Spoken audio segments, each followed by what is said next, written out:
যখন থাকবেন না লিওনেল মেসি, থাকবে না তার নাম্বার 10 জার্সিও।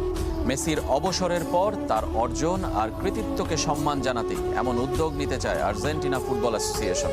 ফিফার আইনের বেড়াজালে সেটা কতটা সম্ভব তা অবশ্য নিশ্চিত নয়। এর আগেও মারাদোনার নাম্বার 10 তুলে রাখার সিদ্ধান্ত কার্যকর করতে পারেনি।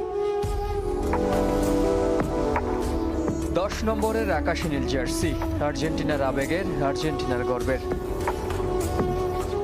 যুগের বিবর্তনে মারাদোনা, রিকেলমে হয়ে যে জার্সিটা এখন লিওনেল মেসির, যার হাত ধরে কেটেছে 28 বছরের কোপা আমেরিকা ও 32 বছরের বিশ্বকাপ আক্ষেপ। এলেমটেনের সম্মানে তার অবসরের পর আইকনিক সেই জার্সিটি আজীবনের জন্য তুলে রাখতে চায় আর্জেন্টিনা ফুটবল ফেডারেশন। মেসির অবসরের পর জাতীয় দলে 10 নম্বর জার্সি অন্য কাউকে পরতে দেব না। তার সম্মানে নাম্বার 10 জার্সিটাও অবসরে যাবে। মেসির জন্য অন্তত এতটুকু